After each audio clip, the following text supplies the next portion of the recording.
15대 때는 전국구였고요. 그 다음에 16대부터 비례대표, 그 다음에 이번 21대에서는 이제 비례대표긴 한데 준 연동형 비례대표 뭐 이런 식의 이제 제도가 바뀌고 했지만 어쨌거나 비례대표 예전에 전국구 비례대표라고 하는 거는 소외계층을 뭔가 대변을 해야겠다. 사실은 15대 때 왜 장애 쪽이 처음으로 국회의원이 비례대표로 갈 수 있었냐면 DJ가 김대중 대통령이 이게 15대 그 전에 대선 나왔다가 진 거죠. 왜 졌냐면은 뭐 국회의원 비례대표를 돈으로 팔았네 뭐 어쨌네 이런 얘기들이 많이 나왔었습니다. 그러니까 이제 그거를 사실은 상당히 희석시키기 위해서 15대 국회에서 어떻게 했냐면 그 신진 세력들 그래가지고서 뭔가 정치를 하면 잘할 것 같은데 그 소외계층을 상당히 대변할 것 같은데 어차피 돈이 없어서 정치 못하는 사람들 지금은 선거 비용을 다 보전해주지만 15대 때만 해도 선거는 다 개인 돈 내고 나오는 거니까 그래서 못 나오는 세력들을 해줘야겠다. 그래서 그때 많이 이렇게 젊은 사람들을 발탁을 했고요. 그래서 지금 그분들이 상당히 많이 이렇게 활동하시는 분들이 계시죠. 뭐 추미애 이미 벌써 저기 정치판을 떠나신 분들도 많이 계시고. 한데 그때 하여간에 그 비례대표를 1번은 여성, 뭐 2번은 뭐 3번을 장애, 4번을 뭐 이렇게 해가지고서 10번까지 정도를 다 소외계층으로 갖다가 집어넣습니다. 근데 이게 이제 그 뒤에부터 아 비례대표가 저렇게 해야겠구나라고 그게 다른 당에도 이제 영향을 준 거고요. 그게 그렇게 하다 보니까 이제 지금까지도 비례대표는 어쨌거나 소외계층을 위한 거다라고 우리가 많이 인식하고 있습니다. 그럼에도 불구하고 이따 다시 말씀드리겠지만 그럼 이번 선거에서 진짜 소외계층이 비례대표에 갔을까? 우리는 장애 쪽만 바라보니까 아 뭔가 장애 쪽 많이 갔으니까 됐나 보다 하겠지만 실제 비례대표 의원들의 면면을 보면 완전히 소외계층을 대변하는 것은 또 아니라는 그런 현상도 약간 보이긴 합니다. 어쨌거나 이제 그렇게 해서 비례대표들이 쭉 나왔었는데 그러다 보니까 장애계에서 어떤 문제가 발생했냐면 정당에 줄을 대는 문제들이 발생을 했습니다. 그러다 보니까 20대 국회에서 20대 국회를 앞두고 각 정당들이 어떻게 됐냐면 아 저거 장애인들 대표 뽑아봤자 다 뿔뿔이 흩어져가지고 저거 표도 안 되네 뭐 이런 생각도 갖게 되는 거고요. 네, 그러다 보니까 아예 저기 순위에 없거나 아니면 순위에 있어도 당선이 먼 뭐 20번대 후반이나 30번대에 장애인이 이제 배치되는 이제 그런 이제 문제들이 나타나게 되고 결과적으로는 그때 4개 정당이 어쨌거나 군소정당까지 4개 정당이 비례대표 후보를 냈음에도 불구하고 아무도 장애계에서 당선이 안 되는 이제 그런 문제들이 발생했습니다. 이거에 대해서 21대 국회를 앞두고서 이제 장총이나 장총련 등에서 뭐 여러 가지 구호들을 외치면서 당사자의 직접 참여가 중요하다. 장총련 그런 결과인지 뭐 어떤 결과인지 모르겠지만 어쨌거나 이번에 3명의 비례대표 국회의원이 이제 탄생하게 됐습니다.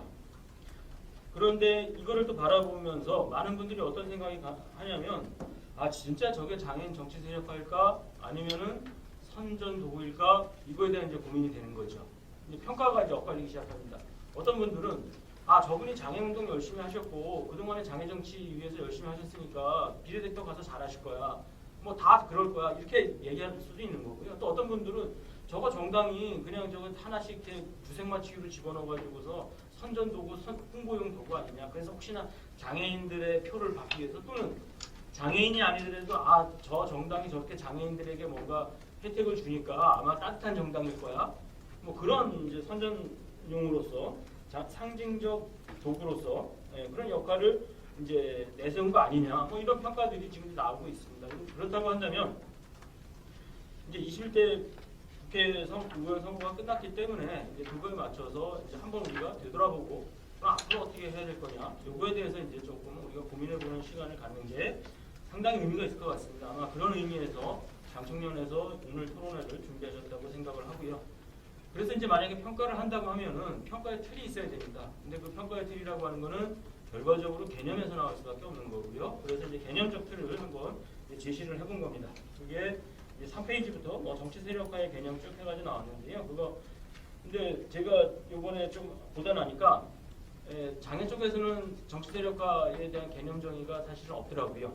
이제 그런데 노동계나 여성계에서는 워낙 정치 세력화라는 게 뭐 2000년대 초반 또는 그 이전부터 논의가 돼 왔었기 때문에 이제 논문들도 꽤 많이 있었고요. 그래서 거기 있는 논문들을 많이 이렇게 차용을 하면서 장애인의 정치 세력화란 장애인이 더 이상 비장애인의 보호 대상이 아니며 비장애인과 함께 동반자의 위치에서 대우받아야 한다는 주류화를 목표로 장애인의 이해와 이익을 주장하고 관철시키기 위해 조직을 형성하고 실체 권력을 소유하고 사회에서 장애인의 영향력을 증진시켜 권력 관계를 넓혀나가는 총체적 과정으로 말할 수 있을 것 같습니다. 그 다음에 그거를 조금 더 과정이기 때문에 그 과정을 세분화해서 보면 이를 위해서 의회 및 상부 정치기구 진입을 적극적으로 모색하여 정치 부분에서 세력화할 뿐만 아니라 이게 하나 필요한 것 같고요. 그 다음에 장애 관련 이슈를 정치화 시켜내어 장애인 유권자를 세력화하는 거가 이제 두 번째 개념이고요. 세 번째가 정치에 무관심한 일반 장애인의 정치 의식을 개발하고 함양하여 장애 운동을 대중화하는 거, 이렇게 이제 정의가 될 수 있을 것 같습니다. 그래서 일단 이번 그 21대 국회의원 장애인 비례대표 선거에 대한 평가를 하기 위해서 이제 개념을 해서 그 세 가지 측면에서 한번 이제 살펴보도록 하겠습니다. 딱 국회만 이제 평가를 해보면 일단 이제 양적인 평가와 질적인 평가가 가능할 것 같습니다. 양적인 평가를 해보면은 가장 많았을 때가 우리가 18대 국회에서 4명까지 있었지만 거기에는 미치지 못하지만 어쨌거나 올해 이번 선거에서 3명이 당선이 됐고, 그 다음에 그 번호도 사실은 미래한국당의 경우 4번, 11번, 그다음에 더불어시민당의 경우 11번에 배치하는 등 비교적 안정권에 당선 안정권에 이제 배치했기 때문에 어쨌거나 양당의 장애인 비례대표에 대한 의지는 적지 않았다고 이제 평가할 수 있을 것 같습니다. 이제 그럼에도 불구하고 과연 그런데 이 3명이 만나 정렬을 이전 거하고 비교해 보면은 뭐 2명보다 많고 가장 많았던 4명보다 적다, 이렇게 해석을 할 수가 있고요. 그거 외에 이제 다른 분야하고 한번 비교해 보는 방법도 있습니다. 19명을 배출한 미래한국당의 경우에 금융경제계가 4명, 뭐 통일 광복 분야가 3명 이렇게 돼 있고요. 더불어시민당은 노동사회운동 계열이 5명, 정의당 같은 경우도 노동 쪽이 4명, 뭐 이렇게 돼 있습니다. 그래서 그런데 이분들을 보면은 물론 노동사회운동은 장애운동하고 비슷하게 상당히 소수자 운동을 하는 세력이라고 볼 수 있고요. 하지만 외교안보라든지 금융경제라든지 보건의료라든지 법조계라든지 특히나 그 다음에 이제 이런 쪽은 사실은 소외계층은 아닙니다. 이미 우리 사회에서 주류 권력을 갖고 있는 계층이라고 볼 수가 있습니다. 그런데 이분들조차도 사실 많이 들어가 있고 이분들의 숫자에 비하면 장애 세력이 절대 또 많은 숫자가 아닙니다.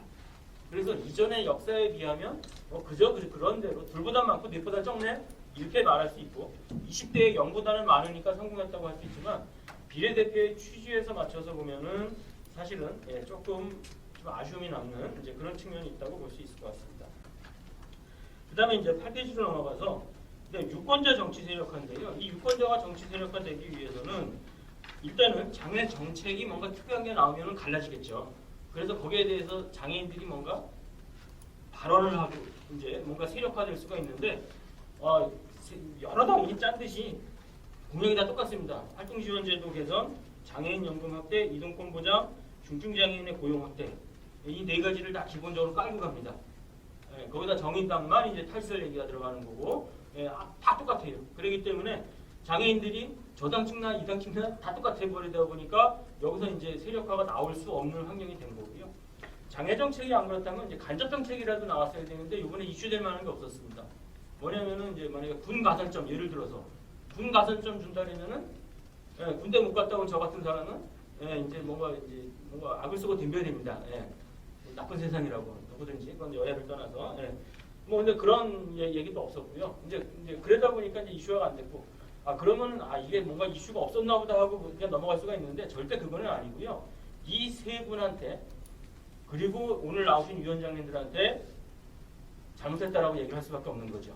이분들이 이슈 선정을 못하고 이슈를 못 만들어 나가시는 측면이 큰 거죠.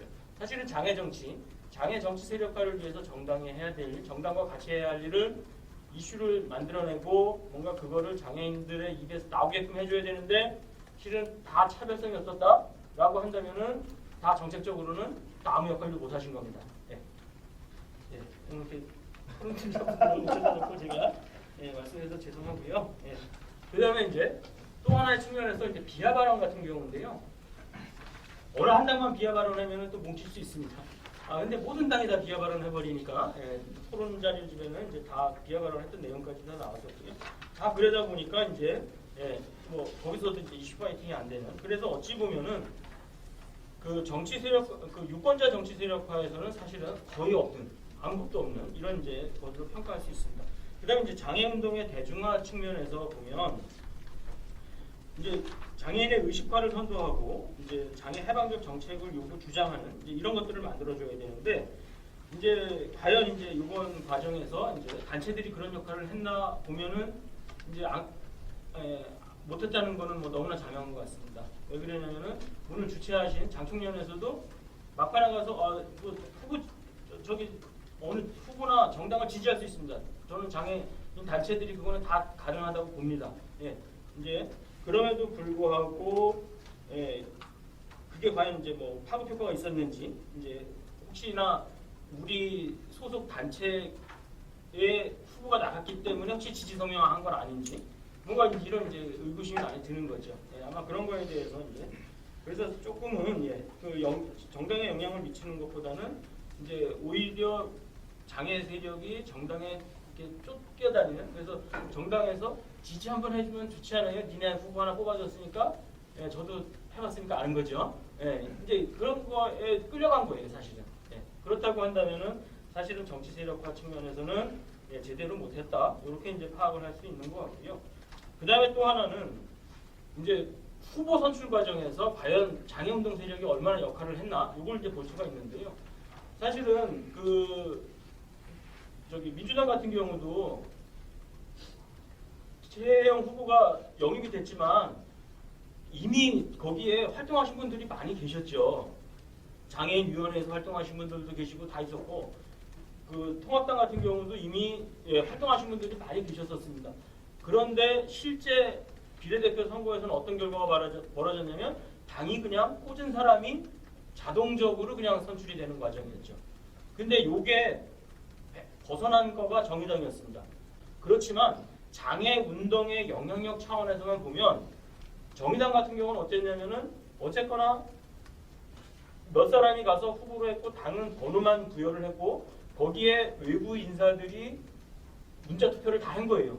그래가지고 심지어 정의당에 활동을 많이 했던 분보다는 장애계에서 꽂아놓은 이분이 가는 게 비례대표 가야 돼 해가지고 했던 배복주 후보가 7번으로 간 거죠. 그래서 어찌 보면 당선권으로 갈 줄 알았는데 이제 그 위성정당에 나오면서 이제 당선을 하지 못한 뭐 그런 건 있지만 어쨌거나 그래서 당선되신 분들만 본다면은 장애운동이 정당 정치에 관여한 거는 전혀 없는 거고요. 오히려 배출을 못한 정의당 측면에서 봤을 때는 장애 정치가 정당에 개입을 하는 이제 그런 측면으로 조금 평가를 할 수 있을 것 같습니다. 자, 이렇게 이제 우리가 현황을 본다면 뭐 과제는 뻔한 것 같습니다. 보다 많은 장애인들의 국회, 이제 지방정부, 지방의회 진출이 필요한데요. 일단 뭐 그러다 보니까 이제 비례대표 국회의원에 이걸 위해서는 그럼 22대 국회에서 장애인들이 비례대표를 많이 가야 됩니다. 근데 이거 지금처럼 정당이 주고 싶을 때 상품화로서 우리 장애인도 뭐 우리 아름답게 보이고 싶어요, 따뜻하게 보이고 싶어요 해가지고서 그냥 비례대표 하나 만들어주고 이런 식으로 안 가려면은 어떻게 해야 되냐면은 현재 비례대표 의원들이 참 열심히 하셔야 됩니다. 그래서 이제 이분들이 조금 더 열심히 해주셔야 되는데 어떻게 열심히 해주셔야 되냐면 당내 발언권이 있으셔야 될 것 같으세요. 그래서 당내에서 정치 세력화 하시는 거 좀 굉장히 많이 부탁을 좀 드리고요. 그러고 하기 위해서는 정치에서도 내가 배려받아야 된다. 즉 내가 국회의원이 되는 과정은 소외계층을 대변한다는 배려를 받은 거예요. 이 사회에서. 정치 과정에서 배려를 받은 겁니다. 그런데 국회의원이 돼가지고서 정치활동을 하는데 거기서까지 배려를 받으시면 안 되는 거죠. 이제는 배려를 받아야 되는 게 아니라 주체적인 활동을 하셔야 되는 거죠. 그래서 현안에 대한 적극적인 의견 개진, 당내 행사 등의 적극적인 참여 뭐 이런 것들을 통해서 굉장히 정치적인 영향력을 키워나가셔야 돼요. 그래야 나중에 가서 말할 때 비례대표 앞두고서 우리 이거 비례대표 할 때 장애 요번에 두명해봅시다. 이거 니네가 정치 이렇게 하면 안 되지. 이런 말들도 한 번은 해볼 줄 알아야 될 거 아니에요.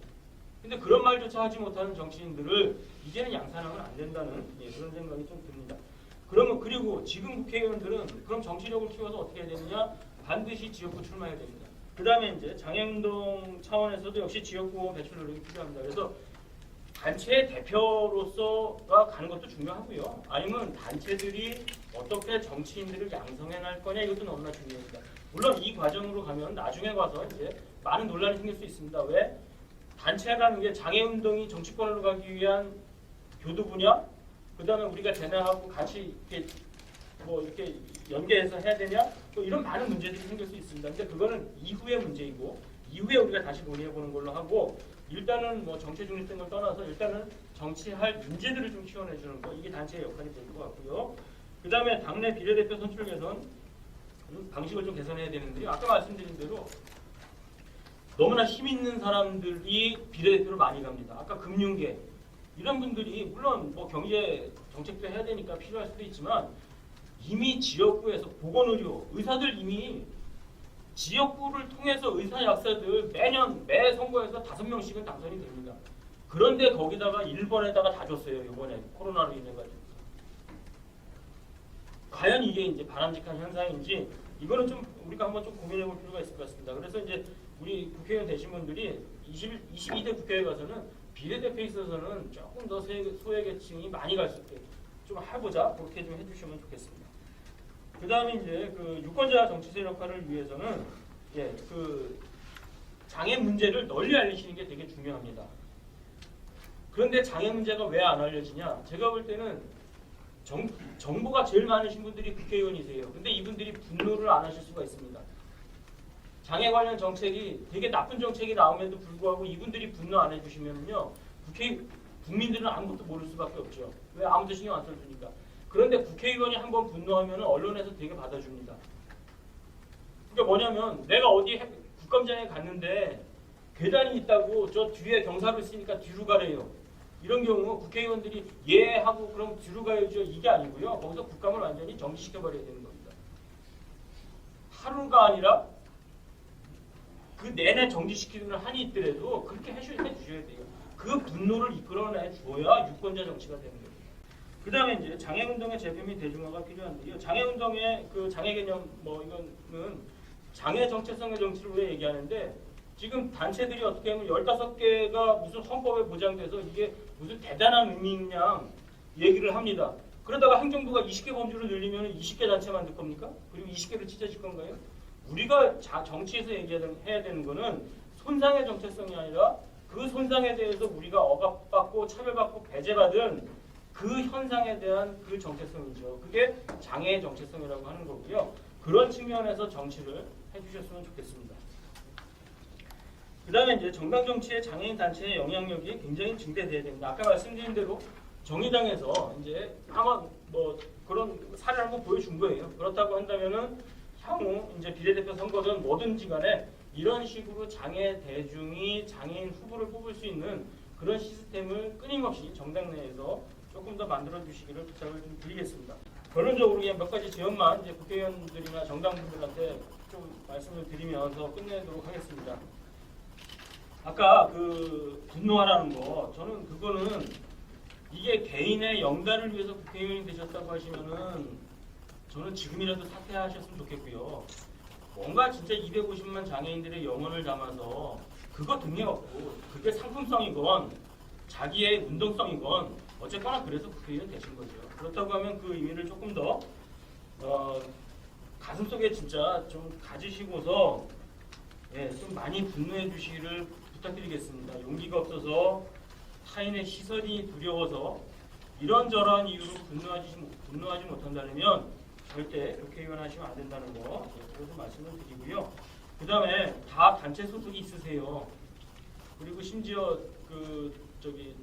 한 분은 장애인 예술협회 소속이다 보니까 그 예술인협회에서 드디어 복지에서 문화로 이제 비례대표가 확장됐다 하면서 이제 김혜지 당사님 같은 경우 그렇게 얘기를 하는데 그런데 그거를 그렇게 직역 간의 이기주의 뭐 그런 걸로 몰아가면 좀 안 될 것 같습니다. 특정 단체만 유리하게 그렇게 하지 않으실 거라고 제가 생각이 들고요. 물론 정당이 있고 자기 기반이 있기 때문에 물론 쉽지 않은 거 뭐 충분히 이해됩니다.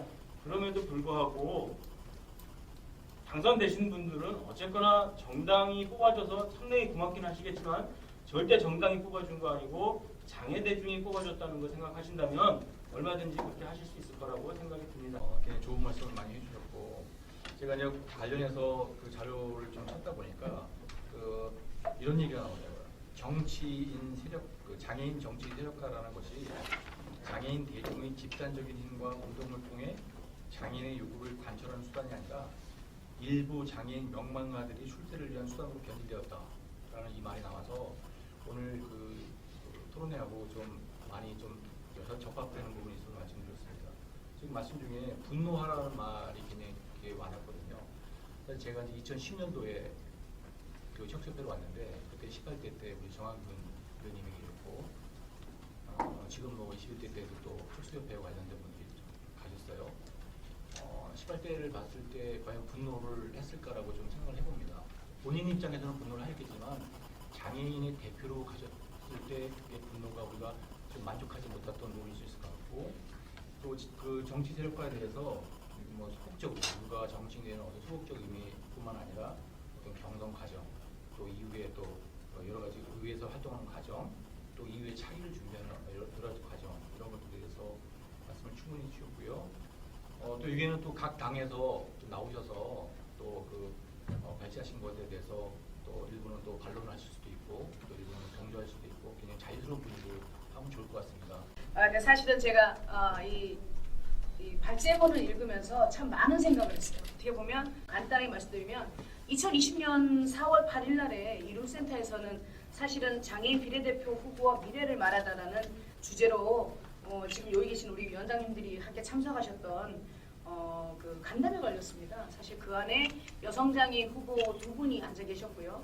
그리고 남성장애인 4분의 우리 예비 후보님들이 계셨죠. 사실 그 6분의 후보님들을 제가 이렇게 지켜보면서 많은 생각들을 했습니다. 그 발제문서처럼 본인의 생각이 묻어나는, 그리고 내가 하고자 하는 정치를 이야기하지 못하는 정당이 내세우는 그런 얘기들만 주로 이렇게 되풀이하시고 말씀하시더라고요. 사실은 저는 그렇게 생각합니다. 내가 장애계의 한 사람으로서, 그리고 장애인의 대표로서 나올 때는 적어도 내 생각을 갖고 있고, 그리고 내 생각 안에서 내가 어떤 정치를 할 것인지, 그리고 내가 이 장애인들을 위해서 내가 어떤 생각을 갖고 있고, 그리고 그들을 위해서 나는 사년을 어떻게 쓸 준비가 돼 있다. 그런 마인드를 좀 베풀어 주길 바랬거든요. 그 자리에서. 근데 정당은 이런 생각을 하고 있습니다. 저희 당에서는 이런 생각입니다. 저희 당은 이렇습니다. 발제문 내용처럼 사실은 다 똑같은 얘기였죠. 그런데 누구나 다 알고 있는 내용이거든요. 우리가 언론을 통해서 늘 접하는 내용이고, 정치를 하지 않겠다고 생각하는 사람조차 이건 문제성이 있다고 누구나 의구심을 갖고 있는 문제들이었습니다. 그럼에도 사실은 그 얘기를 당사자 그리고 대표성을 띈 사람 역시도 똑같이 얘기하고 있었죠. 뭐 뒤집어서 얘기해 보면 그만큼 그 문제가 심각하기 때문이다 하고 생각할 수 있지만, 사실은 또 다시 뒤집어 얘기하면 공무원 얘기를 또 얘기한다고 저는 생각을 했습니다. 근데 심지어 6분 중에 2분이 여자임에도 그 어디에서도 여성장애인을 위한, 그리고 여성장애인 당사자가 느끼고 그들이 살아온 삶을 위한 얘기는 하지 않았다는 거죠. 그랬을 때 우리가 흔히 이제 우리 보건복지부나 이런 정치 만나보면 이런 얘기를 합니다. 왜 여성장애인계는 맨날 모성권 얘기만 합니까? 좀 다른 얘기 없습니까? 그런데 사실은 이 모성권 얘기만 하는 우리도 사실은 좀 속상합니다. 그런데 그 모성권 안에서도 우리는 흔히 얘기하는 재생산권은 인정을 못 받기 때문입니다. 우리도 국민의 한 사람으로서 또 다른 국민을 탄생시킬 수 있는 의무가 있고, 그리고 그런 역할을 하는데 그런 역할에 대한 존중을 받지 못한다는 거죠. 그러니 맨날 모성권만 외친다는 얘기를 듣게 되는 거예요. 근데 그 2분의 우리 의원님들은 그 모성권조차 외치지 않더라는 거죠. 누구나 알고 있는 모성권조차. 그리고 사실은 다들 아시겠지만 국회의원이 갖게 되는 가장 큰 책임과 권한 중에는 입법권이 있습니다. 입법권은 법을 만드는 권한이에요. 그 권한, 법을 만들 수 있다는 건 쉽게 말해서 각계각층의 국민들이 이 사람이 만든 법을 통해서 복지적 혜택을 받을 수 있고, 그리고 그 혜택을 통해서 그 개인의 삶의 질을 얼마나 많이 높게 충족시킬 수 있냐는 얘기거든요. 그런 훌륭한 권한, 어떻게 보면 책임감이 가장 큰 입법권을 갖고 있는 국회의원들이 이 입법권을 어떻게 행사할 것이고, 어떻게 내가 올바른 입법권을 만들 것이라는 것조차 제시하지 못하더라는 거죠. 저는 국회의원이 갖고 있는 권한인 입법권은 장애인 대표로 간 국회의원들이 가장 많이 그리고 가장 중심적으로 갖고 있어야 되는 권한이라고 생각합니다.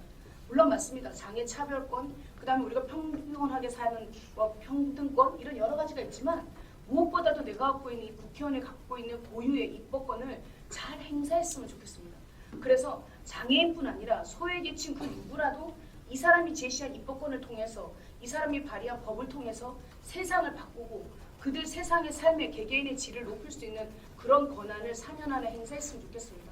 물론 그 4년이라는 시간이 길지는 않아서 그게 쉽게 이루어지지 못할 거라고도 알지만 본인이 발을 떼놓는다면 그 다음에 들어갈 또 누군가 장애인 정치인 후배가 그걸 이어가지 않을까 그런 생각을 해봤고요. 그리고 사실은 이 발제문의 내용과 같이 21대 국회에서는 많은 우리 어떻든 세 분의 국회의원분들이 들어가 있었습니다. 장애인 당사자. 이들이 하나가 돼서 당과 상관없이 그리고 본인이 갖고 있는 소신과 상관없이 그리고 그 소신을 조율해 나가면서 그들의 목소리를 높였으면 좋겠습니다. 사실은 제가 입법권이라는 얘기를 했지만 우리가 국회에 법을 하나 발의할 때는 10명의 의원들의 발의가 필요합니다. 동의가 필요한 거죠. 사실은 제 소망은 그렇습니다. 다음 국회, 22대 국회에는 우리가 10명의 국회의원, 장애인 국회의원들을 내보내서 그들이 장애인 법을 누구한테 정당의 눈치 안 보고 그들 장애인 당사자들이 법을 한번 발의하는 그런 꿈을 꿔봅니다. 그랬을 때 10명의 의원을 찾아다니지 않아도 되고 부족한 7명을 채우지 않아도 되는 그런 국회가 만들어지지 않겠습니까? 그러면 각 단체, 장총이든 장총연이든 그리고 한국여성장애인연합이든 그의 15개 영역에 있는 모든 장애인계에서 하나의 힘을 저는 충분히 실어줄 거라고 생각합니다. 그렇다면 10명의 국회의원이 들어간 순간 이제는 장애당이 될 수 있는 거죠. 사실은. 저는 그렇게 생각을 하고요. 그랬을 때 이번에 3명도 사실은 이 세 분의 역할이 다음 22대 10명의 국회의원이든 6명의 국회의원이든 장애인 당사자가 더 많이 들어갈 수 있는 길을 만들어주는 길을 여시는 거기 때문에 이 세 분의 역할이 정말 중요하다고 생각합니다. 왜냐하면 20대 국회에서는 우리 국회의원들이 한 분도 들어가지 못했거든요. 장애인 당사자가. 그런데 21대에 세 분이 들어왔는데 이 세 분의 의원들이 흔히 얘기하는 게임판을 치면 이제 22대는 장애인들 못 들어갑니다. 그렇기 때문에 21대 국회에 들어가신 이 세 분의 국회의원들은 그 어떤 국회 그리고 어떤 회기의 국회 때보다 많은 책임감을 갖고 계셔야 됩니다. 저는 그분들한테 정말로 많은 책임감을 가지시기를 좀 원하고요. 그리고 무엇보다 그 책임감은 본인이 혼자 질 수 없기 때문에 장애계와 세력화를 이뤄서 그리고 장애인들의 얘기를 듣고 단체와 하나 돼서 본인의 책임을 본인이 지지하는 그런 의원들이 되셨으면 좋겠습니다. 혼자가 어떻게 싸우겠습니까? 뒤에서 무리가 있어야 되고 힘을 실어줘야 되거든요. 아까 우리 발제해 주신 교수님 말씀처럼 세력화가 왜 세력화겠습니까? 여럿이 뭉치고 하나의 목소리보다 10명, 100명, 1000명의 목소리를 울부짖기 위해서 세력화를 만드는 거거든요. 그렇기 때문에 이 세력화를 사실은 우리가 이제 또 장애인 단체 대표로서 그들한테 힘을 실어줘야 됩니다. 그들이 정당이 어디에서 나갔든 어떤 단체에서 나갔든 상관없이 그들이 일을 할 수 있게 그들이 힘을 받을 수 있게 또 우리 역시도 힘을 실어줘야 된다고 저는 생각을 하고요. 또 그 역할에 또 저희 한여장 역시나 그리고 각 단체들도 충분히 힘을 실을 거라고 저는 생각합니다. 사실은 2019년 기준으로 전국 장애인 등록자 수는요 258만 명에 육박합니다. 그중에 여성장애인 비율은요 47%고 57%, 47%? 저는 57% 이상이 됐으면 좋겠습니다. 왜냐하면 반이 넘었으면 우리가 이렇게 여성장애인의 공약이 안 나올 수 있겠습니까? 근데 반도 못 이루니까 이렇게 공약이 안 나오는 거라고요. 아니 장애계에서차 이게 남녀 차별이 일어나니 아니 대체 어디 가서 내가 목소리를 내겠냐고. 목소리 크다고 되는 건 아니지만 저는 어떻든 오늘 이 토론 이 자리가 여성장애인도 좀 생각해주고 그리고 여성의 삶과 아까 발제문 때 나오잖아요. 이 정치 세력화가 어디서 나왔냐. 노동과 여성에서 나왔다. 노동과 여성의 장애인, 장애 여성은 오죽하겠냐는 거죠. 근데 저도 사실은 이 발제문을 읽어서 반성을 했습니다. 과연 나는 노동과 여성만큼 분노했으며 장애 여성으로서 얼마 많은 목소리를 내고 있었는가. 그러면서 저 역시도 반성을 했고요.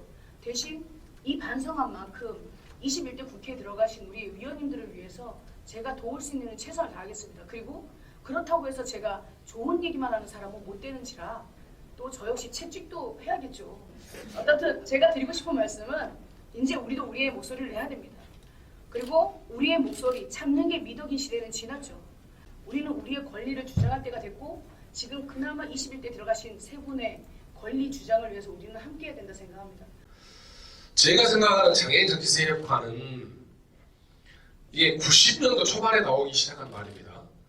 그래서 지금까지 이어왔는데 개념 정리가 정확히 되지 않은 것에 대해서 동의가 되고요. 저는 정치사회 전반적인 정치사회 문화 경제 전반적인 부분에 장애인들의 영향력을 키워나가는 총적인 과정이라고 봅니다. 그것은 크게 저는 4가지 정도라고 보는데요. 첫 번째는 후보의 문제입니다. 후보는 장애 감수성과 장애 운동성을 가진 후보가 돼야 되겠다. 그렇지 않으면 여러 가지 사단이 생깁니다. 그건 뭐 말씀 안 드려도요. 장애만 가졌다고 해서 국회에 들어가는 것이 과연 올바른 모습이냐. 저는 절대 동의하지 않거든요. 장애 대중적이지 못하고 운동적 관점이 아니라 그냥 명망가들 한 명 보내는 겁니다. 그러면 장애인들과 자주 싸움만 하니까 저는 그게 문제가 있다고 생각을 하고요. 두 번째는 이 정체화 과정인데 그 전에 장애인 정치 세력화 하면 자꾸 우리가 국회의원 수에 집중되는 경향이 없잖아 있다. 그래서 지방선거와 지방정부에도 깊은 관심을 가져야 하고 다른 분야에도 세력을 넓혀가기 위한 과정들이 다양하게 있다. 이것이 정치라는 개념으로 세력화인지 모르겠지만 광범위한 논의가 돼야 된다. 특히 국회의원에 집중되고 있는 문제에 있어서는 2년 후에 지방선거를 놔두고 깊은 고민이 필요하다 이야기 드리고요. 두 번째는 정책의 문제라고 생각합니다. 정책은 우리 이동석 발전장님도 말씀하셨다시피 4가지 집중적인 4가지 이야기했다고 하는데 저는 정책이 특이하게 나오면 안 된다고 생각합니다. 장애인 정책이 특이하게 나와서는 안 됩니다. 왜냐? 제가 생각하는 정당 민주주의란 당원이 당원으로서 자기 역할을 하면서 정책을 내오는 과정, 그리고 정당에서는 장애인계와 다른 쪽의 이야기를 들어서 정책을 만들어가는 과정을 거쳐야 됩니다. 거치지 않았습니다. 한 번도. 그런 과정을 거치지 않았기 때문에 누구한테 집중되냐? 당의 정책위원회에 집중됩니다. 그 정책위원회 어떻게 하냐? 장총과 장총련에서 전장련에서 오는 공약 몇 개 받는 것이 구조가 그렇게 되어 있습니다. 지금까지 그래왔습니다. 정책은 제가 말하는 장애인 정책화, 정치 세력화의 정책은 당이 적극적으로 나와서 정책을 만들고 그 만든 정책을 국회에서 하는 과정에 실행하도록 노력하기 위한 부단한 노력들입니다. 지금까지 그걸 한 번도 안 해봤죠. 그래서 저는 다른 이야기가 나온다고 보면 그 이야기 좀 더 드리겠습니다. 그리고 의식화와 조직화라고 저는 개념을 지었는데 이번 과정에서 제가 농담처럼 15개 단체에 제가 지지를 받았는데요. 성명을 내긴 했습니다만 적극적으로 또는 여기 계신 분들을 적극적으로 만들어야겠다고 하는 움직임도 사실 없었던 건 사실이죠. 더구나 장애인 정치 세력화? 이게 도대체 무슨 말이지? 이게 한 30년 된 이야기임에도 불구하고 우리 스스로도 장애인 정치 세력화에 대한 개념 정리가 되는데 이거 의식화, 고민이 잘 덜 되어 있죠. 그리고 그런 좋은 후보들, 제가 말한 정책 조명을 잘하고 또 장애 운동성과 대중성을 가진 이런 후보들이 다양하게 있음에도 불구하고 자꾸 당은 외부에서 인형 뽑기만 하려고 하고 상품 뽑기만 하려고 하는 과정을 지속적으로 과정을 가져가고 있죠. 이것은 왜 그런가 좀 다시 한번 말씀드리겠습니다. 그래서 범장애계의 조직화와 의식화가 굉장히 필요하다. 그런데 장애인 단체는 이번 총선 과정에서도 정책을 좀 낼까 말까 고민만 했지 후보 고민을 전혀 하지 않았던 것은 여러 가지 문제가 있다고 생각합니다. 그 안에는 이제 장애인 정책을 하면 참정권에 대한 고민을 집중된 경향도 있었는데요. 이것은 2층이고 대표적 2층에 내리는 것, 뭐 이런 개념이었겠죠. 그러나 지금은 많이 좀 개선이 되었고요. 그런 과정에 저는 여러 가지 변수는 앞으로 개선될 많이 있다 이야기 듣는 좀 더 말씀드리겠습니다. 장애인 후보의 문제를 제가 그렇게 좀 이야기하는 것은 뭐 지금의 후보는 정확히 토론에서 평가하는 것이니까 당선자들을 평가하는 것이니까 그냥 정확히 평가돼야 한다고 보는데요. 준비된 후보가 하나도 없습니다. 그냥 있다가 그냥 간 겁니다. 그나마 다행인 것은 이종성 총장은 오랫동안 장애인이 있었고 가장 소통을 잘할 수 있는 걸 저는 인정하는 후보이고 최 후보는 근본적인 문제제기가 있었던, 그리고 이후로도 문제제기가 많이 될, 저는 김혜주 후보를 잘 모르기 때문에 평가를 못하겠는데요. 어쨌든 정치를 하기 위한 준비, 정당 민주주의, 정당 전혀 모르는 사람들입니다. 저는 과연 이분들이 국회에 가서 어떤 역할을 할 것인가? 독자 세력화해서 자기 세력을 가지고 문 고민을 하자고 제안을 하셨는데 과연 그럴 수 있을까? 그럼 그렇게 안 하게 어떻게 할 것인가를 좀 더 말씀드리겠습니다. 준비되지 않았고 그냥 장애계의 상품 뽑기, 이걸 뽑기 했다. 저는 그렇게 판단합니다. 제 말에 부정적인 사람도 있을 것이고요. 정책화 문제는 방금 말씀드렸는데 우리는 정당이 스스로 정책을 고민하고 만드는 걸 어떻게 만드는 거냐? 없는 정책을 만들어낼 수 있습니까? 장애인 활동 지원 서비스 65세 상한제 폐지가 가장 국민적 관심사이고 장애의 가장 큰 요구입니다. 당연히 공약이 돼야지요. 그런데 이게 특색 있지 않아서 공약이 안 되는 건 아니다. 장애인 국민연금 필요하다 4가지 이야기하셨는데 활동 지원 서비스 연금 또 몇 가지 4가지 이야기하는데 이게 사실은 당에서 특색 없이 나온 게 아니라 가장 장애의 큰 요구일 수도 있습니다.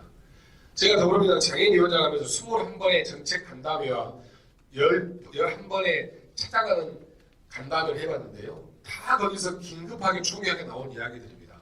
그러면 당은, 장애인위원회, 장애인 단체는 그런 의견을 모아서 국회가 정부에 반영하기 위한 노력들이 저는 세력화의 과정이라고 보는 것입니다. 그런 노력들이 있어야 되는데 꼭 특화돼야 되는 것입니까? 대신 저는 이런 고민은 좀 아쉽습니다. 아까 우리 발전도 이야기하셨던 것처럼 지금은 코로나 전국에서 재난에 따른 코로나, 포항 지진, 강원도 산불 여러 가지 전통적 재난으로부터의 장애인의 재난에 대한 안전에 대한 고민들이 전혀 반영되지 않았다. 코로나 문제 생기니까 의료진 일본만 전부 다 반영만 했지 정작 소외되어 있는 그로부터 어려운 장애인들의 안전에 대한 문제는 전혀 고민되지 않았다. 이거에 대한 것을 정책화하지 못한 것에 대해서는 저는 문제가 있다고 보는데요. 저는 당에서 어떤 제안을 했었냐면 장애인의 국가 장애인들의 안전을 담당할 책임 부서가 필요하고 매뉴얼이 만들어져야 된다. 그리고 두 번째는 비하 발언에 대해서 굉장히 저도 속을 많이 썩었고 고민했던 것인데 저는 당내 기구에 인권 본부를 둬서 장애 비하 발언과 이런 것을 못하게 하는 구조를 만들었고 모든 후보들에게 장애 인식 개선 교육을 의무적으로 하게 하는 그래서 1박 2일 그걸 강의를 했던 물론 미비합니다만 그런 것은 있었습니다. 또한 지금 현재 여러 가지 시기상별로 그런 것을 특색 있게 정책화하는 과정은 부족했을 것이다. 다만 여러 안이 특별하게 특색 있게 독특하게 나오는 안에 대해서는 나는 동의할 수 없다. 예를 들면 이렇게 할 수는 있겠죠. 4차 산업혁명과 AI 시대에 맞게 복지를 스마트 복지화하는 개념은 필요할 것 같다. 그런데 이것조차도 특색화 있는 건 아닙니다. 그래서 특색 있는 공약 또는 독특한 공약이 대중적 수요 요구에 장애 대중의 수요와 요구에 필요에 맞지 않게 세워지는 것 자체는 동의하지 않는다. 그것조차도 반드시 그 요구에 맞춰서 정책화돼야 되는 것이다. 그래야지만 그 힘을 가지고 사업장 열심히 만들어낼 수 있고 정책할 수 있다. 저는 이렇게 생각이 들고요. 세 번째 의식과 정책화에 대한 문제는 이번 과정에 제가 많은 단체하고 간담회와 정책 토론을 해봤는데요. 이번 사실은 굉장히 큰 이 장애인의 폐쇄적 관점이 굉장히 심하게 있었습니다. 그럼 첫 번째는 뭐였냐? 후보를 우리가 낼 수 있을까? 후보들에서 싸움 나면 어떻게 하지? 이런 고민이 상당히 심하게 있었거든요. 그러면 정책 정도 내야 되지 않을까? 이렇게 근데 정책조차도 좀 논의를 심하게 못했던 것이고요. 그렇지만 저는 정당 민주주의가 지금 상태에서 장애인계에서 스타 플레이어 한 명을 또는 인형을 잘 뽑아서 국회에 보내는 것을 절대 동의하지 않는데 저는 그렇게 해서는 안 된다고 생각합니다. 정당 민주주의란 정당이 강원되는 것이고 정당 민주주의 내에도 정당 내에도 굉장히 훌륭한 후보들이 많이 있습니다. 저는 오히려 장애 대중 운동한 사람들이 정당의 일정 정도의 이 지분과 당원 자격을 가지고 적극적으로 활동함으로써 거기에 대해서 검증받고 연꽃 우정물에서 연꽃이 피는 것처럼 과정을 거쳐가야지 그렇지 않은 과정을 거쳐가고 기존의 9명의 국회의원들처럼 했다고 하면 저는 봐도 실패할 것이다. 그래서 그런 후보들을 만들기 위해서 장애인계에서는 정당 내의 민주주의를 위해서 하나 예만 들어보자면요. 중증 장애인 25% 가산점이 있습니다.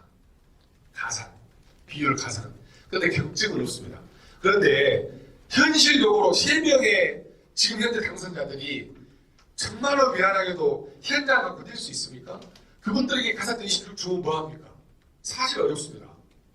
어려워요. 그러면 할당제를 두든가 지역별로 저기는 장애인과 경쟁하게 한 할당제를 주든가 또 뭐 방법을 찾아야지 장애인과 비장애인이 경쟁해서 지역구를 나가라 이거는 그냥 너 떨어지는 얘기가 똑같습니다. 장양숙 의원 전 의원이 부산 가서 떨어진 것처럼 이거 다 떨어집니다. 우리나라 정당 역사에 휠체어를 타고 당선된 사람은 2명밖에 없습니다. 한 명은 이상민 의원이고요. 또 한 명은 지방의원 중에서 정병 의원 2명밖에 없습니다. 이런 현실에 보기는 어렵다. 그러면 그 어려운 벽을 제도로 만들어서 할당제를 주든 뭘 주든 다른 방법을 찾아야지 현재 제도 구조는 도저히 어렵다. 그러면 그 구조를 만들기 위해서 어떤 노력을 할 것인가에 대해서는 장애인계에서 조직화, 의식화를 해서 부단한 노력과 운동으로 그걸 해결해야 된다. 저는 이렇게 생각을 합니다. 참조 후보자고 말씀 안 드려도 알겠지만 저는 여기서 시각장애인들의 예비공무원이나 접촉 공무원이 예를 들자면 시각장애인들의 공부물이 본투표는 가능한 예비공무원 안 된다는 거 다 아시죠? 이런 것처럼 이런 문제 또 지적장애인들의 투표권 참여를 위한 보장에 대한 문제도 여전히 참정권이 해결될 문제들이 많이 있다 이렇게 생각이 좀 들고요. 그래서 제안을 좀 드리자면 우리 장애인계에 제안을 좀 드리자면 방금 하셨던 것처럼 정책을 만드는 과정이나 정당 민주주의를 하는 과정에 장애인계가 적극적으로 결합을 해야 되고 이번 21대 과정처럼 굉장히 폐쇄적 의식에 빠져서 이게 그냥 내두어야 될 상황은 아니다. 그래서 적극적인 노력이 좀 필요했으면 좋겠다 생각이 들고요. 1년에 한 번씩 장애 정책을 잘하는 의원들에게 매니페스토 상을 시상을 했으면 좋겠다. 지방의회는 그런 경우가 좀 있습니다. 그래서 범장애계의 장애인 정책 매니페스토를 장애계가 좀 꾸려가지고 장애계에서 열심히 잘하는 사람 대상, 최우수상, 우수상 뽑아고 주면 굉장히 명예로울 겁니다. 그거 저는 할 수 있다 생각이 들고요. 두 번째, 여기를 빠졌습니다만 24년에 걸쳐서 9개의 국회를 배출했는데 한 번도 평가하지 않았습니다. 평가를 하지 않았기 때문에 20대 국회가 없었던 겁니다. 그래서 저는 지금의 과정에서 9명의 평가를 하기는 문제라고 보더라도 최소한 21대 3명에 대한 평가를 있어야 한다고 생각합니다. 어떻게 평가할 것인가는 논의를 좀 해봐야 되겠죠. 그리고 매니페스토를 통해서 시상도 하고 물론 장애인 비장애인 마찬가지로 토탈 들어서 하는 것입니다. 그리고 21대 총선에 당선된 당선자들은 반드시 사전을 평가를 해서 이 항상 나는 갑을평 나눠야 된다고 생각합니다. 또한 범장애계에서 장애인 정치 아카데미를 좀 키웠으면 좋겠습니다. 그런데 꼭 장애인만 저는 키워야 할 필요는 없다고 보고요. 장애 부모님들, 장애 가족들이 그거 포함해서 장애 당사자와 이런 사람들을 정말 전문적으로 키웠으면 좋겠어요. 미국의 케네디 민주주의 학교라는 게 있습니다. 그런데 그 후보를 키워내니까 20대, 30대 때 국회의원이 되고 40대 때 대표가 되고 총선 후보가 아니 뭡니까? 총리가 되고 대통령이 된 거 아닙니까? 장애인 정치 아카데미, 장애인을 키우지 않고 장애인 정치 세력권을 계속 이야기하는 것은 공연물이다. 그런데 지금 지장협에서 하는 장애인 정치의회 학교가 있습니다. 98년도부터 시작했죠. 근데 제가 봤을 때는 그것은 정확히 돈 100만 원 이금을 내고 해야 됩니다. 후보가, 장애인 당사자들이, 그 수강자들이. 그래서 대한민국에서 최고에 가는 아카데미를 해야 되죠. 그래서 장애인계의 젊은 당과 장애단체와 유형과 특성을 다 떠나서 장애인 정치 아카데미를 만드는 것이 굉장히 중요하다. 사실 제가 지금 드리고 있는 말씀은 제가 국회의원 되면 하려고 했던 일들입니다. 그러니까 그 고민을 한번 해주시면 좋겠다 생각이 좀 들고요. 그 다음에 당선자들에게 제안을 좀 드리자면 장애인 당선자들은 반드시 범장애계하고 어떤 협약을 해야 되냐면 장애인 소환당하겠다고 하는 제안을 해야 됩니다. 약속을 해야 돼요. 약속. 무슨 말이냐면 장애인계 요람인 이곳 이룸센터에 최소 1년에 2번 이상, 최소 1번 이상은 의정복을 하겠습니다. 그리고 그렇게 하기 위해서 열심히 노력하겠습니다. 그리고 범장애계의 뜻과 장애 감수성과 장애 운동성을 벗어난 활동을 하면 저는 국회의원을 그만두겠습니다. 여러분 앞에 사과하겠습니다고 하는 장애인 소환 서약제, 소환 협약서를 가졌으면 좋겠고 그것을 장애인계가 저는 좀 했으면 좋겠습니다. 그리고 장애인 국회의원의 보좌진을 아까 우리 이동석 교수님도 보좌관 2번 하셨다고 하는데 장애인 국회의원이 되면 반드시 다른 것 할 필요 없습니다. 장애인 쪽에 활동만 해도 많습니다. 저는 지금 당선자들이 뭘 해야 되냐면 장애인께 다 만나야 된다고 생각합니다. 다 만나서 뭘 할까요? 물어봐야 된다고 생각합니다. 그런데 그런 고민 안 하대요. 최소한 보좌진 9명 저기 후원에 3명 2명 있는데 11명 중에서 저는 4명 이상 장애인이 쓸 수 있다고 생각을 합니다. 지체, 시각, 또 여성장애인 이런 쪽 해가지고 최소한 4명 이상은 보좌진이 돼야 되는 거 아닙니까? 그래서 그 사람들이 역할 나눠서 5개 파트 정도 나눠가지고 그 일은 4년 내내 하고 좀 있을 이야기할 장애인 정책연구모임 정책위원회 한 팀씩 꾸려서 4년 동안 지속적인 관리하면 장기, 중기, 단기 나눠 일할 수 있지 않을까요? 근데 그런 제안했더니 별로 시큰둥하고 당에서 지금 보좌진만 받겠다고 하던데 나는 참 답답합니다. 그러면 그게 당에서 지금 보좌진을 받으면 그게 허수아비지 장애 당사 의원입니까? 저는 그런 의식부터 깨한다 생각을 합니다. 저는 지금 적극 장애인계에서 유능하고 젊은 사람들 보좌진을 추천했다 생각합니다. 제 말이 틀려서 강하게 말씀 주십시오. 그리고 너무 많이 있네요. 장애인 정책연구모임은 의원들이 관심 있는 사항으로 해가지고 연구모임을 만들었으면 좋겠다 하는 이야기고요. 그다음에 정책위원회 모임은 제가 장애인위원회에 하면 한 50명 꾸려가지고 해봤더니 다 가능하고 너무 관심 있게 하시는 그런 분들 받아서 할 수 있다는 생각이 좀 들었다 이야기고요. 그리고 지금 현재 이 방식 연동 비례대표로 가면요. 이년의 지방선거는 지방의원이 민주당과 통합당이 한 명도 없을 수 있습니다. 그래서 연동 비례대표를 개정하는 문제를 빨리 후보들이 고민했으면 좋겠다. 이렇게 말씀드리고 사업을 보고 있습니다. 고맙습니다. 제가 이번 그 장애계에 있어서 이제 21대 국회의원 선거의 의미부터 제가 말씀을 시작하겠습니다. 21대 장애인 후보가 더불어민주당에 1명 되고 미래한국당에 2명이 돼서 20대에 비해서는 많이 됐다라는 어떤 느낌을 받겠지만 양적인 질적인 그런 걸 떠나서 저는 그 과정에 있어서의 어떤 그걸 한번 봤습니다. 근데 후보 추천 과정을 보면 미래한국당의 경우에는 미래통합당이 편법으로 설립한 위성정당이 5당의 결정에 따라서 대표가 바뀌다 보니 그 와중에서 2명이 됐습니다. 원래 그 당에서 그 2명을 하려고 했던 게 아니라 어떻게 하다 보니까 2명이 됐고요.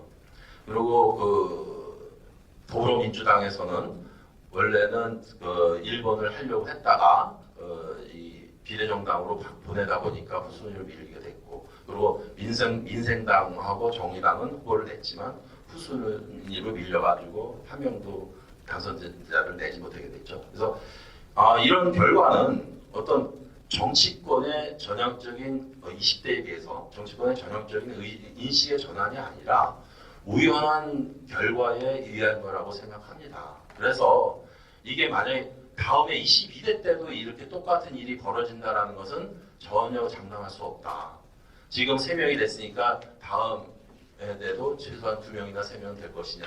또 20대처럼 다시 퇴보할 수도 있다라는 그런 가능성이 이번에 후보 추천 과정을 보면 알 수가 있습니다. 그래서 우리 장애계에서는 지금 이 현상에 만족하고 다음에 3명 정도 되겠지라고가 아니라 정말로 안 될 수도 있다라는 어떤 그런 그 위기감을 갖고 조금 더 열심히 투쟁을 해야 되지 않겠나 그런 생각을 합니다. 네. 장애인이 정치 세력화를 위한 또 과제에 관해서 말씀드리겠습니다. 저는 제가 느낀 것은 장애인이 활발한 정치 참여에서 구체적인 실천 방안으로는 조금 더 정당에 열심히 참석하고 그거는 정당원 당원 가입을 어느 각 당에 자기한테 취향에 맞는 정당의 당원 가입을 열심히 해야 된다고 생각합니다. 그래야지만 그 정당에서도 모든 선거에 있어서 각 정당 내에서 뭐 전당대회가 있다든가 아니면 각종 선거에서의 공천 과정, 경선 과정에 있어서 표가 많아야지만 그 장애인의 존재감이 있습니다. 근데 우리 장애인 그 단체들이라든가 장애인들 중에서도 그런 게 있습니다. 그러니까 우리 장애인들은 정치인들이 제가 로컬에서도 보면 정치인들이 선거 때만 되면 표 달라고 장애인들 단체장들 찾아옵니다. 그래서 이제 큐를 보죠. 근데 우리 장애인도 마찬가지입니다. 꼭 선거 때가 돼야지만 정치 쪽에 그 정책도 제안을 하고 줄도 대려고 하고 그런 걸 저도 느낍니다. 그래서 그런 것이 아니라 평소에 정치권하고 계속 유대관계를 갖고 그래야지만 안정적으로 뭐 국회 비례대표도 넣겠지만 그 정책도 받아들이는 것이지 그 양반들 그 정치하는 사람들 매일 서로 간에 그 당끼리도 싸우고 그 정당 내에서 계파 싸움 하고 있는데 장애인들이 그 멀찌감치 있어가지고 어쩌다가 행사 때 부른다고 해서 이 양반들 절대로 관심 갖지 않습니다. 그래서 평소에도 열심히 쫓아다녀야지만 뭐가 돼도 된다라는 그런 말씀을 드리고 싶고요. 그리고 그 비례대표제의 의미에 관해 가지고 물론 비례대표제는 취지가 법적인 취지가 이제 약자 그리고 전문가 집단의 어떤 그 평소에 정당의 그 지지 세력 어떤 그 근거가 없는 그 집단이 정당의 정치권의 대표를 배출할 수 있는 그런 제도인데 정당 입장에서는 막상 보면 비례대표를 선정할 때 당사자의 정치력이라든가 당에 대한 기여도 그리고 향후 당에 대한 기여 가능성이라든가 의정 활동 능력 그리고 다음 총선에서의 어떤 그 지역 후보 적합도 이런 거를 좀 따지는 편입니다. 그래서 그런 부분에 대해서도 사전에 트레이닝이 되려고 하면 정치권의 정당원이라도 가입을 해서 열심히 서로 간에 각 당에서 우리 그러니까 그 어느 한쪽이 쏠리는 게 아니라 각 정당에 우리 아주 결사대처럼 가가지고 거기서 그 근거를 만들어야 되지 않겠나 하는 그런 생각이 듭니다. 그리고 바깥에 정치권 바깥에서는 또한 장애인 그 집회 및 시위 굉장히 좋습니다.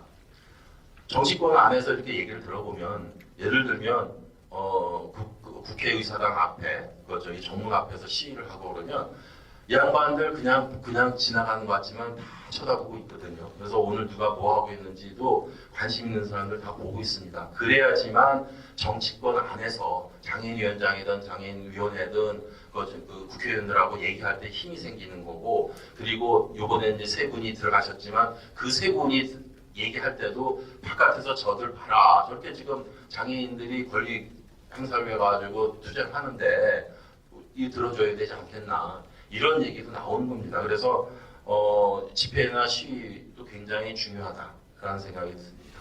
그래서 그렇고요. 그리고 투표에 적극적으로 참여해야 됩니다. 그 전에는 정치인들이 제가 들은 말이 있습니다. 장애인들은 투표장에 잘 안 나와서 영향가가 없다 하는 말을 들었는데 지금은 그 투표의 그 접근성이 좋아졌기 때문에 지금은 안 그런데 어쨌든 그네들의 어떤 기본의 어떤 선입견은 그런 게 있습니다. 그래서 또 그 투표율이 장애인의 투표율이 높아야지만 정치 세력화되는 데도 도움이 될 거다라는 그런 생각이 듭니다.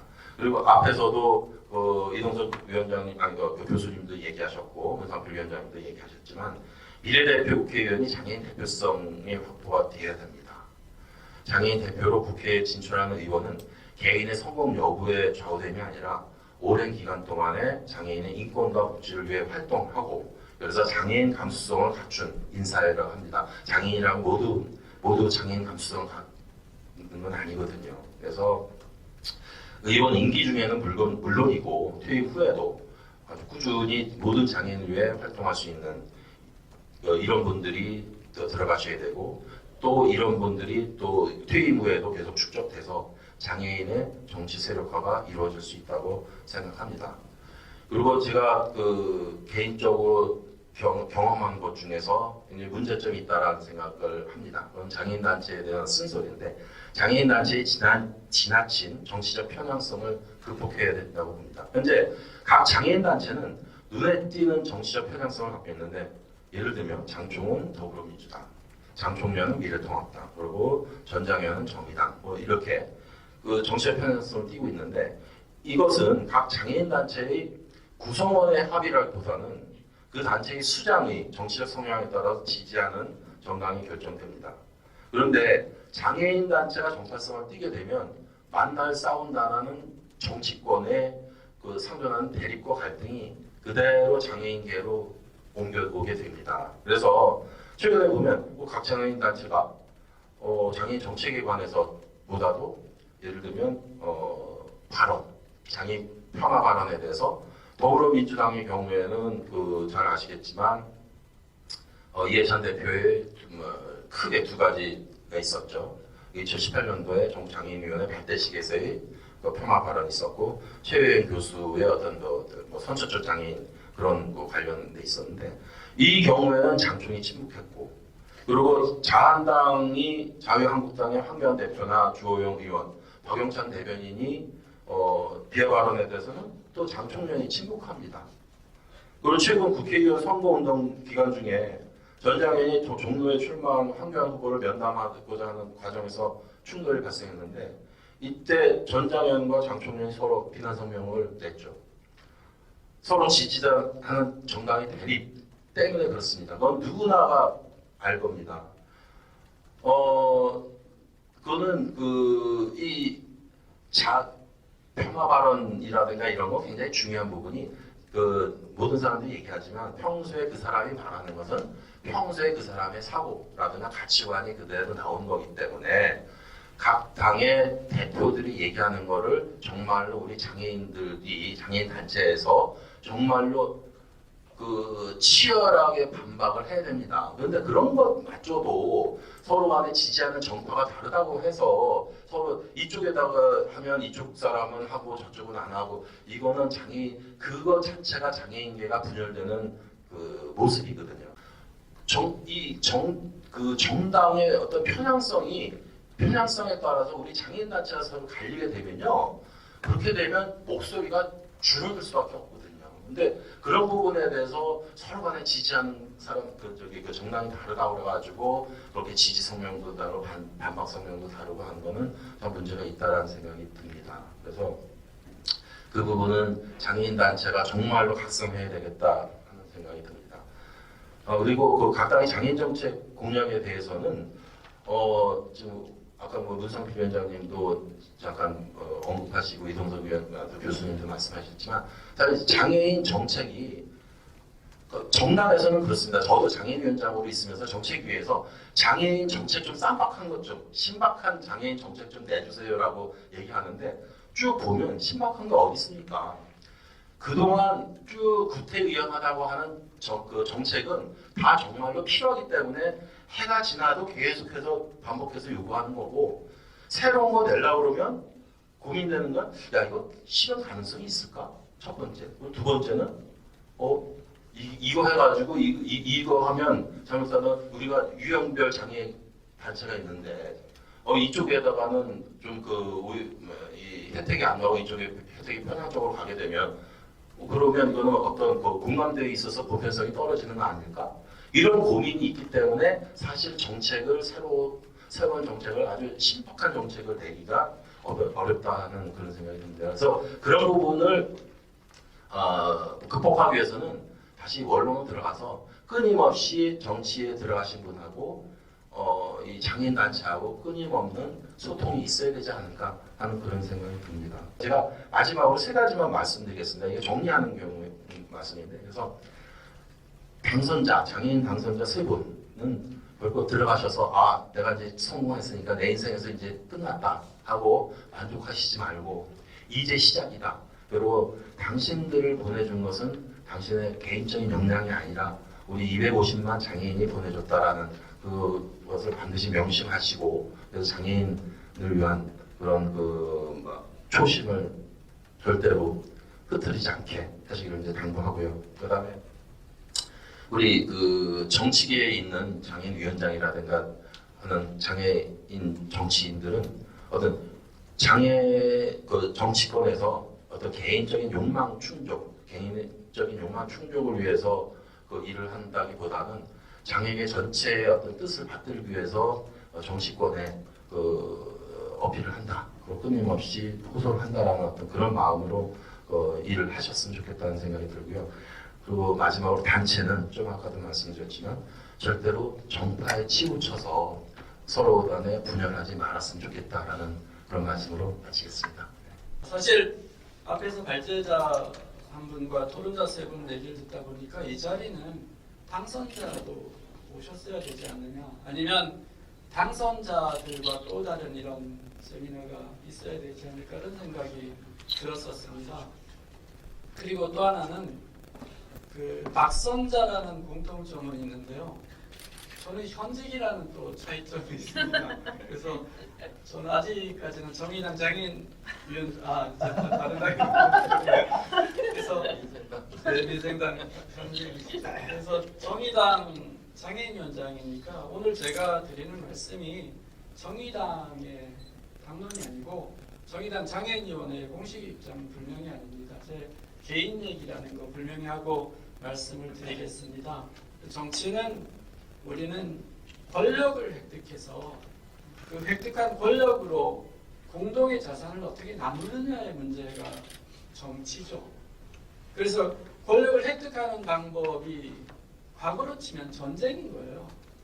과거에는 전쟁으로 상대를 죽여서 내가 권력을 쟁취했다면 지금은 이제 문명화된 사회에서 그 권력을 쟁취하는 방법을 선거라는 제도로 쟁취를 해내는 것이고요. 그 다음에 권력을 가졌을 때 공동의 자산을 나눌 때 어떤 방식으로 나눌까가 이제 정치를 하는 철학과 가치죠. 그러면 정치는 철학과 가치가 같은 사람끼리 해야 되는 거고요. 그게 다르기 때문에 정당이 생기는 거죠.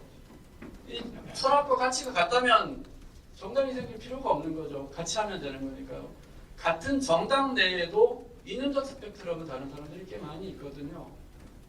그러면 우리는 이 권력을 쟁취하고 쟁취한 권력을 가지고 공동의 자산을 어떻게 나눌 것인가, 이 정치의 본질을 먼저 생각을 하고 장애계에서 이걸 어떻게 고민해 볼까라는 생각을 해보는 게 좋다고 생각을 해요. 그럼 우리는 대의 정치를 하고 정당 정치를 하는 대한민국 정치에서 저는 이번에 정의당 장애인위원장 활동하면서 많이 힘들었던 부분 중에 하나는 외부 형이었었거든요. 그러니까 철학과 가치가 같은 사람들이 정치를 해야 되고, 그리고 우리가 권력을 쟁취한 이후에 나누는 배분 과정에서 힘을 쓰려면 선택을 받은 자가 되어야 되는 것이 아니라 내가 권력을 쟁취한 자가 되어야 된다는 생각을 해요. 근데 오랫동안 우리는 장애계는 권력을 쟁취한 자가 권력을 가져본 경험이 얼마나 있었을까? 거의 선택된 자가 권력을 가졌던 사례가 많지 않았을까? 그러면 우리는 이거를 궁극적으로 장애계의 정치 세력화는 선택을 받으려고 노력하기보다는 쟁취해내려고 노력해야 되는 쪽으로 우리는 생각해 봐야 되지 않을까, 그런 생각을 해봤었습니다.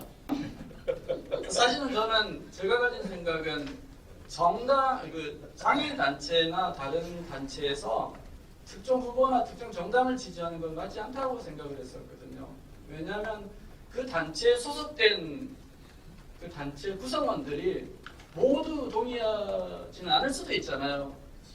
단지 단체장만 특정 정당을 지지하고 특정 후보를 지지할 수도 있을 거란 생각이 들어서 그게 맞지 않다고 생각했기 때문에 저는 단체의 지지를 받지 못한 후보였었거든요. 요구를 한 적도 없고, 어쨌든 그런 상황에서 정치적인 소질이 좀 없구나 이런 느낌이 들었고요. 그 다음에 두 번째는 저는 비례정당이 출연할 줄은 꿈에도 생각을 못했어요. 정의당에서 외부 영입이 될 줄도 생각을 못했던 거예요. 사실은 정의당 장애인위원회는 외부 영입을 막느냐고 힘을 많이 쏟아서 정작 진짜 중요했던 비례 순번에서는 많이 못한 거예요. 그래서 사실은 정의당은 전국위원회에서 비례 순번을 정하고 장애인 할당은 당비에 정해져 있기 때문에 10% 할당은 이미 정해져 있는 거고, 그럼 10% 할당 이내에 장애인 후보가 몇 번이 되느냐가 중요했던 건데, 외부 영입을 막느냐고 하다 보니까 순번 쪽에는 많이 힘을 쓰지 못했어요. 그래서 전국위원회에서, 저도 이제 전국위원 중에 한 명인데, 전국위원회에서 순번을 정할 때 제가 3, 4번을 요청을 해서 투표를 했는데 3, 4번이 안 되고 과거처럼 7, 8번이 된 거였었어요. 물론 그때까지도 비례정당가 올 줄 몰랐기 때문에 뭐 7, 8번도 되겠지, 7, 8번도 되겠지라는 생각은 했었는데, 비례정당 나오면서 이것도 어렵구나라는 생각을 했었고, 이렇게 한 두세 가지가 저는 좀 그렇다는 생각이 들고요. 오늘 토론과 관련해서는 장애정치 세력화와 장애의 정치인이라는 초작적 정의를 우리는 또 한번 생각해 봐야 되지 않을까. 발제자께서 장애정치 세력화라는 초작적 정의를 잘 해주셨고, 거기에 이어서 장애정치인이라는 초작적 정의를 우리는 한번 좀 해봐야 되지 않을까. 발제자께서 말씀해 주신 내용을 보면 우리는 장애정치 세력화에서 국회의원 만드는데, 비례대표로 국회의원 만드는데 집중하는 것이 아니냐라는 의견을 이렇게 주셨는데요. 이 의견도 일부 주셨는데, 사실은 장애계에서 장애인과 관련된 정책을 대안을 제시하고 정책을 실현하는 것도 장애정치 세력화의 한 부분이 아닐까, 그런 생각을 해봅니다. 그렇다면 그 장애인 정책을 실현하는 것도 장애정치 세력화라면 기존에 당선되신 분들하고 이 부분을 앞으로 잘 해나가야 되지 않을까. 그러니까 국회의원을 만드는 일에만 집중하기보다 당선되신 분들하고 어떻게 정책을 실현할까, 이 부분도 우리는 고민해봐야 되지 않을까, 그런 생각이 들고요. 또 하나는 장애 정치인이라는 조작적 정의인데요. 좁게는 장애 운동을 한 사람들, 장애 당사자들, 여기까지만 우리는 생각을 해야 될까. 지금 국회는 장애 운동을 하지 않았고 장애 당사자도 아닐 수도 있고 비례대표도 아닐 수도 있는 장애의 우호적인 국회의원들이 당선자로 계시는데, 그럼 그분들하고 함께 연대해서 활동을 해야지 장애 정치 세력과 장애 정책을 더 우리는 좋게 만들 수 있지 않을까, 그런 생각이 들어서 장애 정치인이라는 조작적 정의를 장애에 관심을 가진 많은 분들로 넓힐 수도 있고, 아니면 장애 당사자이면서 장애 운동을 한 사람이라고 소극적으로 해석할 수도 있겠다. 그런데 이왕이면 우리는 넓게 해석하는 게 장애인들의 삶을 개선하는데 더 도움이 되지 않을까, 그런 생각을 해봤습니다. 그리고 뭐 저도 이제 몇 가지 제안을 했는데요. 직업 정치인을 좀 만들었으면 좋겠어요. 장애 당사자의 직업 정치인을 좀 만들었으면 좋겠는데요. 저도 이제 학교에 강의를 하면서, 외부 강의를 하면서 정당에서 장애인위원장 해보니까 시간이 진짜 없어요. 그리고 중요한 회의에 빠지는 경우가 너무 많은 거예요. 그래서 직업적으로 정치라는 장애 당사자를 우리는 좀 키워냈으면 좋겠다. 그것도 20대, 30대부터. 그래서 일찍 정치인이 되어서, 대한민국 국회는 초선 의원도 비례의원과 지역구 의원이 다르잖아요. 엄연히 다른 우리 현실이잖아요. 그럼 지역구 의원이 돼서 3선, 4선, 또 선수에 따라서 할 수 있는 역할도 다르잖아요.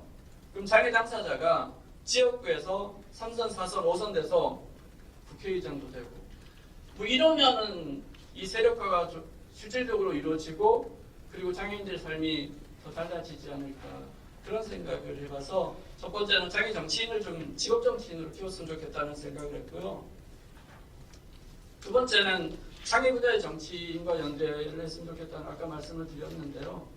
정의당도 장애 당사자 의원을 배출하지는 못했지만 장애형 당선자 같은 경우는 동생이 이제 가족이 이제 장애를 가지고 있죠. 그러면 넓은 의미로는 장애 정치인이 아닐까 뭐 그런 생각을 해본 적이 있고요. 그 다음에 우리는 보면 선거철만 되면 관심을 가지는 경향이 있죠. 그리고 평소엔 다른 활동하다가 선거 때만 되면 우리 조직에서 아니면 내가 후보가 되고 국회의원이 되고 이렇게 하고 싶은 욕심이 있는데 사실은 저는 열매를 따는 것도 되게 중요하지만 씨앗을 심는 것도 참 중요하다는 생각이 들어요. 그래서 정의당도 이미 이번 총선 평가를 하고 있고 곧 있으면 또 전국위원회도 열릴 것 같은데요. 각 정당은 총선 평가를 빨리 끝내고 다음을 또 준비를 하거든요. 다음에 지방선거 준비하고 또 준비하는데 장애계는 그러면 얼마나 준비를 하고 있을까? 그러니까 우리는 선거 때 돼서 열매를 생각만 하는 것은 아닐까? 사전에 씨앗을 뿌리고 가꾸고 이런 것을 우리는 준비해 본 적이 있을까라는 생각을 또 해봤습니다. 저는 그 정당 활동을 한 지가 한 20년 가까이 됐는데요. 뭐 그냥 이제 생활정치인으로 하다가 그 장애평등 교육이 너무 좋아서 장애평등 교육단장하고 작년에 장애인위원장이 되면서 이렇게 해봤는데요. 저는 평소에 장애를 가진 사람들이 각 정당에서 열심히 활동했으면 좋겠어요. 그래서 왜냐하면 국회의원 비례대표를 선정할 때 이 국회의원 비례대표를 선정하는 결정권은 장애인 단체가 가진 것이 아니라 정당이 가지고 있거든요.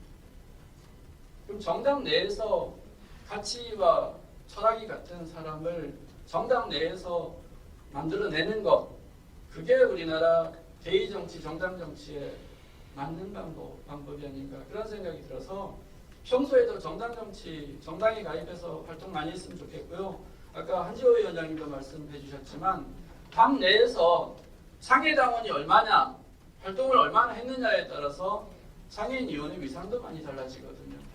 사실은 작년에 문상필 위원장님 민주당에서 활동하실 때 깜짝 놀랐어요.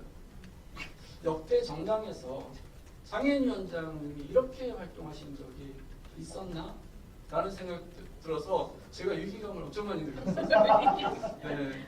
왜냐하면 정의당은 평소에도 활동을 계속 해왔었기 때문에 근데 작년에는 민주당이 정말 잘했었다는. 그래서 작년에 민주당이 잘한 것처럼 그게 꾸준히 이어져서 4년 동안 그렇게 이어진다면 4년 뒤에 정치권에서는 또 다른 우리가 결정권을 가질 수도 있겠다 그런 생각을 했었습니다. 그래서 정의당 같은 경우는 할당제도가 있는데 뭐 장애할당제도, 장애평등교육, 그다음에 장애차별과 관련된 조사위원회 뭐 이런 제도가 돼 있죠. 근데 이것도 이제 좀 더 꼼꼼히 만들어야 되겠다는 생각을 해요. 순번도 아예 결정해 놓든지 단계에 1, 2번으로 뭐 그렇게 됐으면 좋겠다는 생각을 하는데요. 그 장애할당 제도가 그 공직선거와 당직선거에 같이 있어요. 그래서 전국위원이나 대의원 이렇게 당의 주요 결정권을 가진 그런 권한을 가진 자리에 장애당원이 많이 갔으면 좋겠는데 우리 전국위원도 할당 채우기가 바쁘고 대의원도 할당 채우기가 바쁜 거예요. 순번을 결정할 수 있는 전국위원회 장애당원이 더 많이 가야 되겠다. 네, 그러면 결정권을 우리가 가질 수 있으니까. 그 다음에 대의원도 장애당원들이 더 많이 해야 되겠다. 그러니까 적극적인 활동을 해야 되겠다. 그 다음에 장애인위원회 위상도 좀 더 높여야 되겠다. 그리고 아까 문상필 위원장님이 말씀하셨던 장애정치 아카데미 정의당은 당내에서 해오고 있었는데 이걸 체계적으로 제대로 해야 되겠다. 그 다음에 또 하나는 정의당도 다른 당도 그렇겠지만 여성 정치인이 그나마 많이 성장을 하는 이유 중에 하나는 아직도 매우 부족하긴 하지만요. 여성 정치 기금이라는 제도가 있어요. 여성 정치 발전 기금. 이것을 장애 정치 발전 기금으로도 만들어서 자본주의 사회에서 예산이 있어야지 뭘 해보잖아요. 그래서 장애 정치 발전 기금도 만들어서 장애인들이 장애 정치인을 키워낼 수 있는 이런 틀을 만들었으면 좋겠다라는 생각까지 말씀드리고 그 혐오비하 발언과 관련해서 속상했던 점은 정의당은 이거 다른 장소에서도 얘기를 했었는데요. 정의당은 참 잘하고 있었거든요. 그러니까 장애인단체에서 원하는 걸 이미 하고 있었는데 정의당도 항의하러 오신대요. 그래서 정의당은 안 오셔도 돼요. 그래서 이렇게 성명서를 주고 가시는데 우리는 이미 하고 있는 거거든요. 잘하는 것은 잘한다고 칭찬도 해주셨으면 좋겠어요. 그래서 못하는 당은 못한다고 나무래서 잘할 수 있도록 해야 되고 잘하는 당은 잘한다고 칭찬도 해줬으면 더 좋겠다 그런 생각이 듭니다. 저는 여기까지 하겠습니다. 감사합니다. 제가 그 발제하는 거 갖고 토론을 쭉 듣다 보니까 저만의 생각은 아닌 것 같아요. 제가 생각하는 그 정치 세력화, 장애인 정치 세력화의 어떤 개념, 그다음에 전략, 전술 이런 것들에 대해서 다시 한번 확 뒤집는 뭔가 계기가 있어야 되겠다고 생각이 들어요. 그동안 생각했던 것들이 굉장히 편협적이고 굉장히 뭔가 폭이 넓지도 않고 그랬던 것 같은 생각이 들어요. 그런 면에서는 오늘 이 시간이 되게 굉장히 중요한 시간이었다고 생각이 들고요. 시간이 많이 지나갔습니다. 제가 자장이라고 시간을 더 드리고 싶은데 그러기는 시간이 많지 않아서 발제해 주신 교수님께서 내분의 그 토론을 좀 들으시고 추가하실 부분이나 정리하는 시간을 갖고 마무리하도록 하겠습니다. 오늘 우리 토론 네 분께서 쭉 얘기해 주신 것도 있다 보니까 상당히 많은 이제 우리한테 주는 이렇게 메시지가 좀 많은 것 같습니다. 특히나 아까 말씀해 주신 할당제, 순번제, 그다음에 정치기금이라든가 여러 가지 그런 것들에 대해서 그다음에 아마 우리가 연동형 비례제 대표제도 사실은 국민들이 모르고 그냥 정당끼리만 싸운다고 생각을 했지만 실은 그게 장애인에게 어떤 영향이 있는지에 대해서는 사실은 조금 더 우리가 많이 고민이 필요한 것 같아요. 그냥 요번에 위성정당 만들어졌으니까 우리 비례대표 연동형 하지 말자 이렇게 할 것인지 아니면은 위성정당을 못 만들게 하면서 오히려 연동형 비례대표제를 좀 더 강화해서 사실 그렇다고 하면은 오히려 정의당이 이번에 더 많은 의석을 사실은 차지했었을 거고 그렇다고 하면은 정의당에서는 철저하게 아마 지금 거대 양당이 아까 보건의료 무슨 이런 힘 있는 사람들한테 주는 것보다 오히려 정의당은 진짜 소수자들한테 분명히 줬을 거라고 생각이 들거든요. 그러면 전체적인 국회 포지션으로 봤을 때는 아마 조금 더 많은 변화가 있었을 것 같습니다. 그래서 그런 측면에서는 사실은 연동형 비례대표제로 오히려 더 넘어가면서 뭔가 보강하는 게 맞지 않나 그런 생각도 좀 들었고요. 그래서 그냥 오늘 이렇게 많이 주신 내용 가지고서 우리가 조금 더 많이 이렇게 논의하는 자리에 좀 기폭제를 좀 오늘 됐으면 좋겠다는 바람하면서 그냥 마치도록 하겠습니다. 네, 수고하셨습니다. 마무리되겠죠? 제가 한 제안을 그럴까요? 예. 당선자 만나면 필요하니까 언제든지 가능할 것이고요. 또 장애인 정치 아카데미를 어떻게 잘 고민해보는 것도 가능할 거라고 보고요. 또 좌장이신 우리 이창훈 총장님도 그런 고민을 주셨으니까 가능할 거라고 보고 아까 말씀드린 장애인 단체와 장애인 당사자들의 기소협력을 어떻게 할 것인가에 대한 고민들은 저는 반드시 필요하다. 그리고 이번 총선평가는 반드시 저는 어쨌든 있어야 된다고 보고요. 이런 것이 과정일 수도 있겠으니까 또 한번 봐봤으면 좋겠고 4년을 꼼꼼히 장총련에서 당선자를 좀 점검하고 평가하는 근거 자료를 좀 지속적으로 만들어갔으면 좋겠습니다.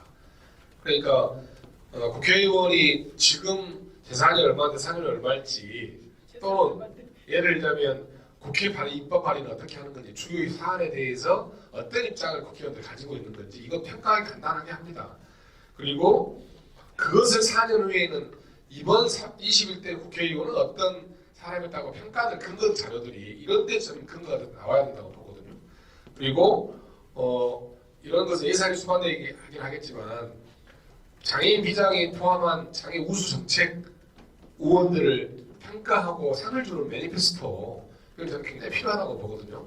그래서 장총련이 이런 것도 좀 했으면 좋겠다. 그리고 장애인 정치 발전 기금은 여성 발전 기본법에서 나와가지고 이제 발전 기금 제안하셨던 것처럼 복잡한 얘기긴 한데 그걸 입법화하는 과정도 좀 어차피 이 토론회를 주최한 죄로 그런 고민을 하셔야 되는 거 아니냐. 그래서 이용수 실장님이 그런 답을 좀 주세요. 정리를 해야 될 것 같습니다.